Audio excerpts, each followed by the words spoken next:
দেশজুড়ে শীতের দাপট বেড়েছে। উত্তরের হাওয়ায় তীব্র শীত অনুভূত হচ্ছে। সিনিয়র রিপোর্টার জাহাঙ্গীর আলমের প্রতিবেদনে দেখুন বিস্তারিত। ক্যামেরায় ছিলেন সোহানুর রহমান।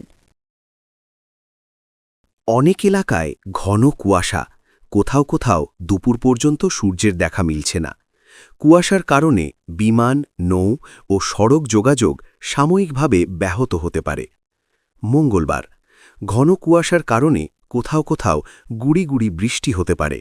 রাতের তাপমাত্রা সামান্য কমবে, দিনের তাপমাত্রা সামান্য বাড়তে পারে। বুধবার আবহাওয়া শুষ্ক, মধ্যরাত থেকে দুপুর পর্যন্ত ঘন কুয়াশা, রাত ও দিনের তাপমাত্রা সামান্য বাড়তে পারে। বৃহস্পতিবার শুষ্ক আবহাওয়া, মাঝারি থেকে ঘন কুয়াশা, তাপমাত্রা সামান্য বাড়তে পারে। শুক্র শনিবার শুষ্ক আবহাওয়া, কোথাও কোথাও মাঝারি থেকে ঘন কুয়াশা, তাপমাত্রা প্রায় অপরিবর্তিত।